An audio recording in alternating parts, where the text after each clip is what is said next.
Bueno, continuamos entonces en el tema y vamos en el punto 2, que dice justificándonos a nosotros mismos. Estas son las formas de cómo enfrentar nuestra conciencia cuando ésta nos está ahí diciendo y haciéndonos sentir culpables, esa vocecita interior. Entonces, ¿qué hacemos? Decíamos que encubrir el pecado y enmascararlo, y ya dimos algunos ejemplos. Otro, justificarnos a nosotros mismos. Volvemos en Génesis a Adán y a Eva. ¿Qué pasó cuando cometieron su error? Dios le preguntó a cada uno, ¿no? Empezando por Adán. ¿Y qué contestó Adán? La mujer que tú me diste. Entonces, ¿qué pasa? Se justificó primero con su amada, ¿cierto? Dijo, fue ella, no yo, fue ella que me dio. Y además de eso, y no solo satisfecho con eso que dijo, se fue en contra de Dios. Entonces, la mujer que tú me diste se fue en contra de Dios directamente, ¿cierto? Entonces se justificó detrás de Dios. Ah, no, tú fuiste el que me la dio y ella fue la que la embarró. Entonces Adán no solo culpó a Eva, sino que culpó a Dios y se remitió a algo externo. Entonces en esta parte nos remitimos a las cosas externas. Siempre algo externo, una situación, una persona, siempre lo que yo haga y las consecuencias de mis actos no van a ser por mi responsabilidad, sino porque el otro, allá él, porque la situación, porque llovió, porque hizo sol, X o Y, todo está externo a nosotros y no asumimos absolutamente nada, cuando en realidad, pues, somos nosotros los que decidimos finalmente, ¿no?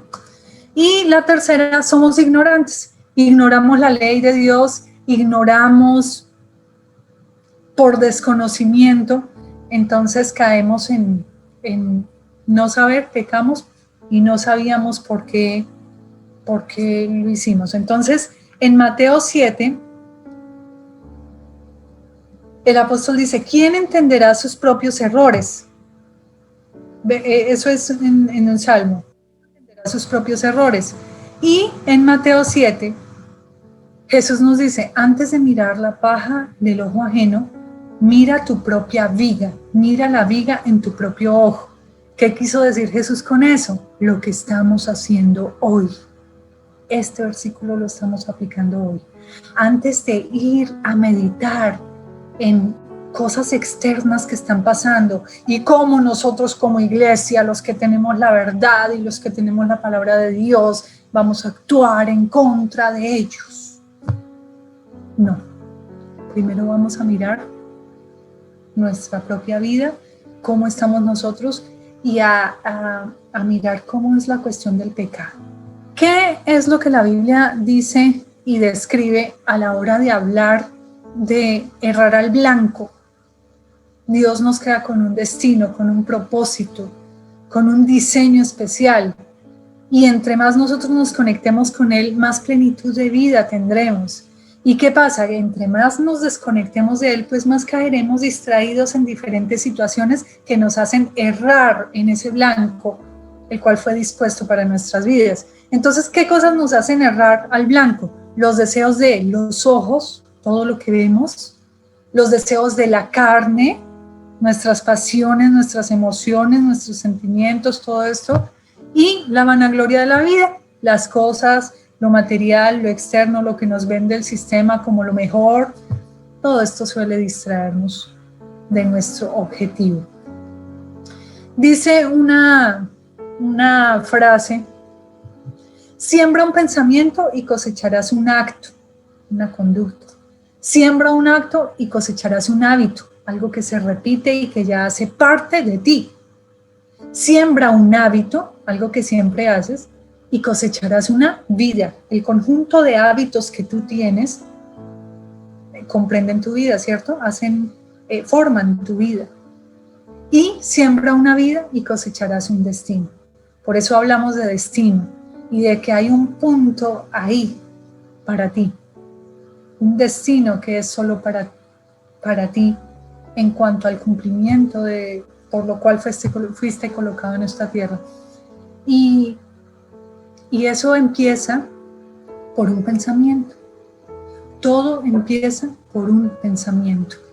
Y por eso la importancia de mirar nuestros pensamientos. ¿Cómo están nuestros pensamientos? ¿Qué importancia tienen nuestros pensamientos? ¿Será que sí nos afectan o no nos afectan? La mayoría tendemos a rumiar, por decirlo de alguna manera, a repetir, a estar ahí con mismos pensamientos. ¿Cuáles son esos pensamientos que se repiten y se repiten en mi diálogo interior? ¿Qué clase de pensamientos estoy teniendo? ¿Alguna vez me he fijado en cómo están mis pensamientos? En si ellos van volando y volando y volando y no me doy cuenta, no soy consciente, sino que pienso. ¿O realmente en algún momento me he puesto a pensar en lo que estoy pensando? Eso suena raro, pero es profundo. ¿Alguna vez he pensado en lo que estoy pensando? ¿Alguna vez he pensado en la información que entra a mi vida para formar esos pensamientos? ¿Alguna vez he pensado si puedo detener los pensamientos o no? ¿Alguna vez he pensado si puedo darles fuerza o no? Bueno, resulta que en la época medieval, esto no hace parte de la Biblia como tal, pero si buscamos, encontramos que tiene mucho que ver, muchísimo que ver en cuanto al tema del pecado. En la era medieval los teólogos hablaban acerca de 7 pecados veniales. ¿Cuáles eran? El orgullo, la avaricia, el enojo, la lujuria, la envidia, la glotonería y la pereza.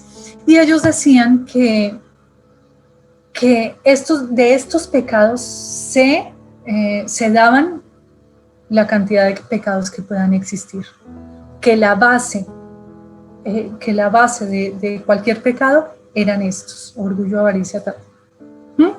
Entonces, tengamos en cuenta que esa lista de pecados las nombraban en la época medieval. Entonces, ¿cuál era el propósito de esos? ¿Cuál era el propósito de enumerar esos pecados y de hablar acerca de estos? El propósito era identificar la raíz de todo pecado. Y si ustedes se dan cuenta y miran esa listica y miran ahí abajo esa imagen que hay, en esa imagen que están los 7 pecados que se nombran y como la representación de cada uno. Estos pecados no son acciones. Si ustedes se dan cuenta, la pereza, la lujuria, la ira, la avaricia, esas no son acciones, son actitudes. Habla de actitudes del corazón. Y que a raíz de esas actitudes van a salir acciones. Estas actitudes van a generar acciones. Todo esto nos ha llevado a invertir la definición de pecado como compulsiones humanas. No son compulsiones humanas, no es pecado. A redefinir lo que es pecado, puede que lo que para mí es pecado, para ti no, entonces todo se relativiza y ya así entramos en que si la pereza es pecado para ti, para mí no. Entonces, si es bueno descansar, si es bueno tiempos de ocio, si es bueno tiempos de hacer diferentes actividades, a estar trabajando o estudiando o X o Y, responsabilidades. Pero cuando eso se hace extenso, cuando eso abarca el mayor tiempo de mi vida, cuando eso empieza a detener mi vida, a bloquearme en diferentes aspectos, a bloquearme en mis propios objetivos, se considera pereza y es un pecado que te está deteniendo. ¿Por qué? Nosotros vemos la palabra pecado y decimos, ay, pecado, y ya como vamos en estos tiempos, pecado eso ya es tan relativo que eso ya ni se habla, ni en la misma iglesia ya se trabaja el tema. Ahora nos hemos mezclado un poquito con el mundo y ya eso se relativizó, se le quitó importancia y resulta que no, la Biblia sigue siendo exactamente la misma. La palabra de Dios sigue siendo exactamente la misma. Y lo que se refiere al pecado es a aquello que te hace daño, que te daña, que te va degradando, que te va quitando tu esencia, tu dignidad y que te va llevando, absorbiéndote hasta llevarte a la muerte. Eso es el pecado en realidad, aquello que te daña, que no te dignifica. Entonces, ellos decían que la raíz de todos esos males eran estas actitudes. Entonces, ¿cómo vemos el pecado? Todo lo que daña tu ego. Si eso daña tu ego, es pecado. Entonces así de perversa está la cultura, porque trabaja mi ego, mi autoestima, todo lo que me dé felicidad. Entonces diluimos la verdad, estamos diluyendo la verdad. Entonces, hablando acerca de cuál es el pecado más serio, sabemos que pecado es todo aquello que viole la ley de Dios, ¿cierto? Y que la ley de Dios se resumió en amar a Dios sobre todas las cosas y amar al prójimo como a sí mismo. Jesús la resumió en esas dos. Entonces, todo lo que afecte estas dos se va a considerar como pecado. Nos mantendremos sensibles al pecado en la medida que permanezcamos en la palabra de Dios. Si tú estás alejado de la palabra de Dios, si tú nunca miras tu Biblia, si tú solo vas a la iglesia los domingos y ya, quizás le has perdido la importancia al tema del pecado y has empezado a ceder y has empezado a dar territorio a estos temas, y esto va a hacer mella en tu vida, va a afectarte mucho. Entonces, la cultura nos ha ahogado en esto y aún la iglesia ha entrado en este tema. ¿Cuál es el pecado más grave? Son los pecados de la mente. Hemos venido hablando y dando diferentes versículos acerca de eso. Es de aquello que sale del corazón lo que contamina al hombre. Dice la palabra que no es lo que lavarse las manos, no es lo que contamina al hombre comer con las manos sucias, sino que de lo que sale del corazón.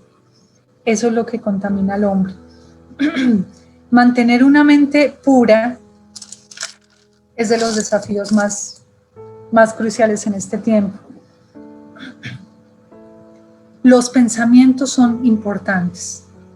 ¿Cómo estamos con nuestros pensamientos?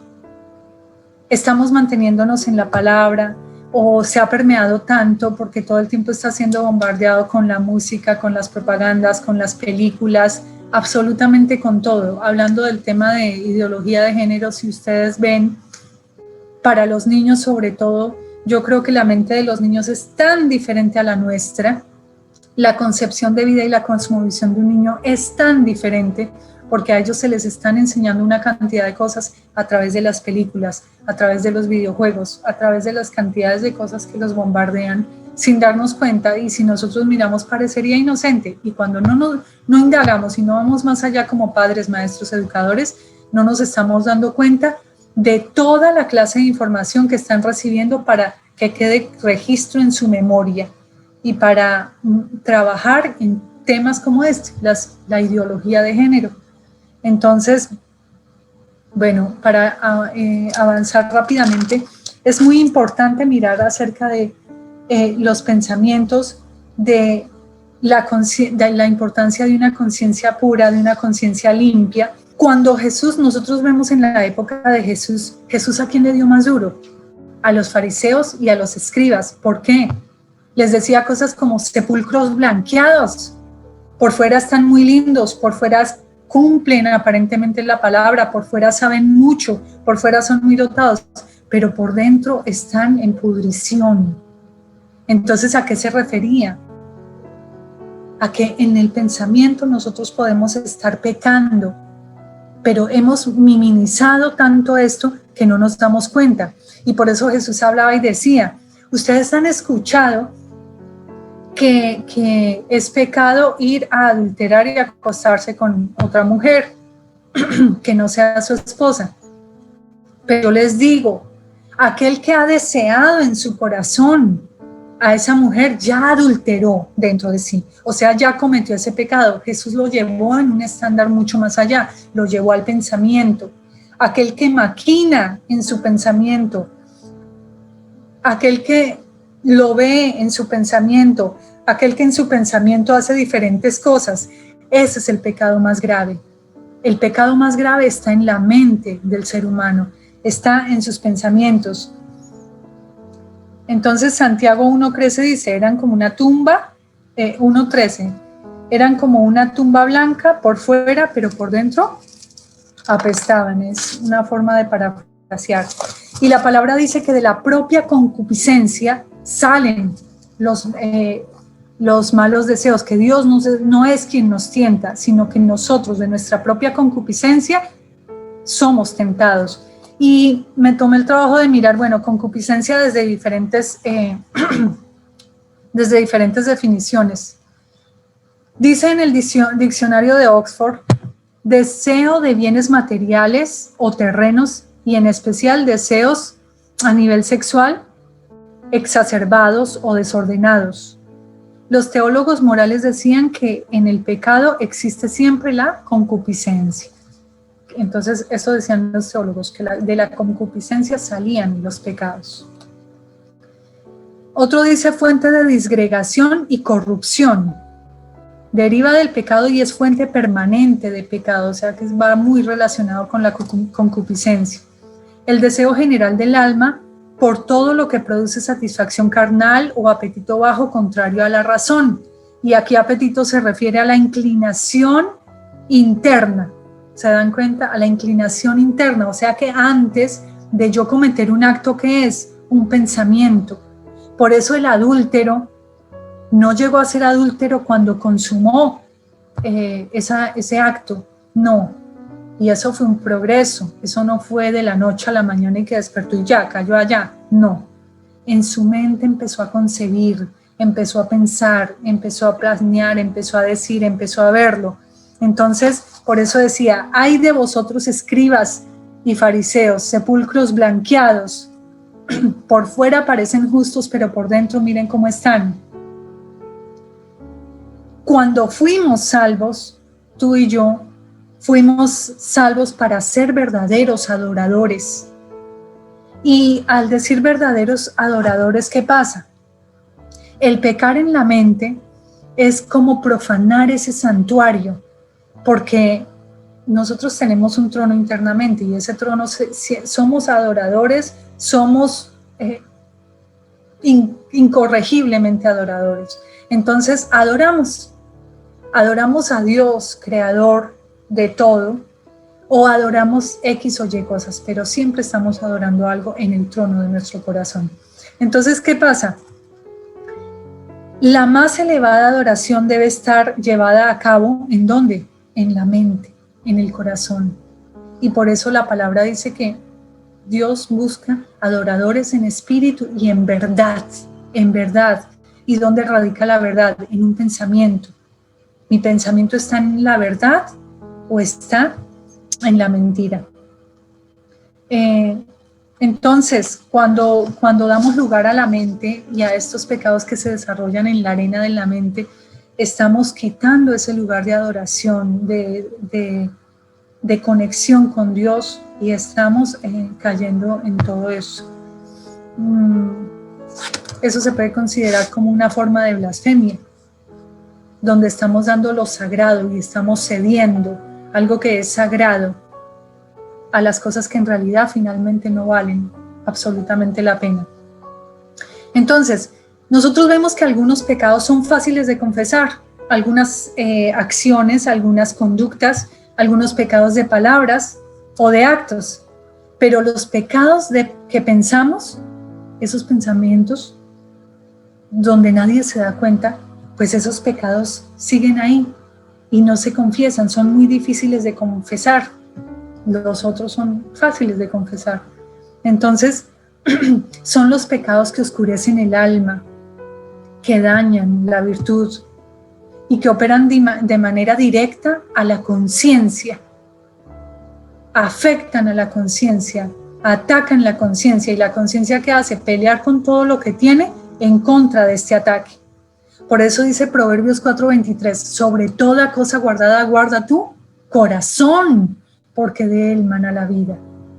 Y por eso dice, de lo que hay en el corazón habla la boca. Entonces, ¿cómo están esos pensamientos? ¿Cuál es la calidad de mis pensamientos? David dijo, tú entiendes mis pensamientos y estás familiarizado con todos mis caminos.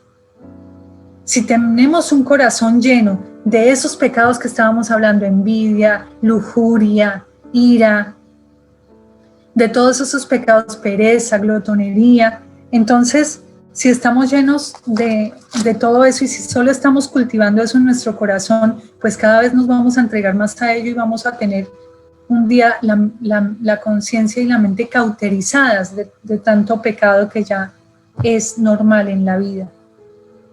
Entonces, Proverbios 23:7 dice, lo que pasa en su corazón es la prueba de su virtud.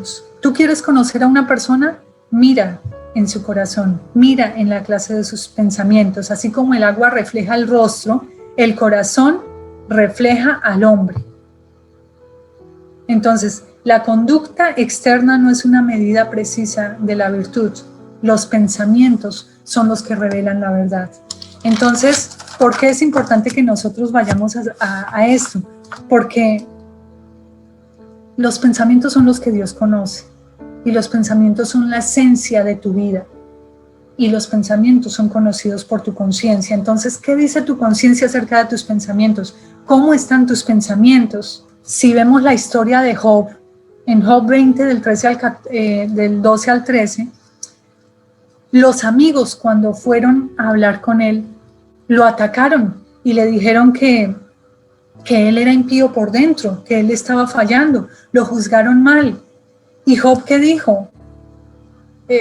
Job empezó a describirles una serie de cosas que si ustedes después quieren leer en Job 31, del 1 en adelante, él sabía tanto la importancia de sus pensamientos y quién era la audiencia de sus pensamientos. Él sabía que la audiencia de sus pensamientos era Dios, que Dios era quien veía sus pensamientos. Entonces cuidaba tanto esto y se preocupaba tanto que la Biblia describe que no solo lo hacía por sus pensamientos, sino por los de su familia. Entonces él daba holocausto, ofrecía holocausto tanto por sus pensamientos como por lo de sus hijos y de la gente que lo rodeaba. Decía, si al caso mis hijos han pecado y han maldecido a Dios en sus corazones, entonces él ofrecía holocausto también por los pensamientos de ellos, porque continuamente estaba preocupado por esa vida, por la vida de sus pensamientos y la vida del pensamiento de sus hijos y de su familia.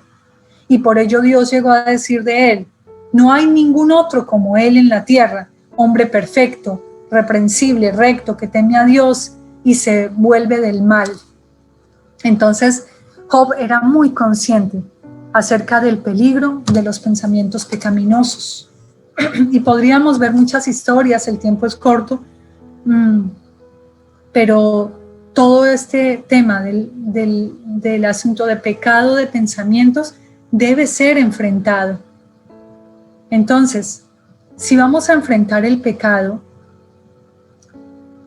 y a liberar nuestra conciencia y a disfrutar de paz, de gozo, de la experiencia cristiana, si queremos callar esa conciencia ruidosa, tenemos que enfrentarlos.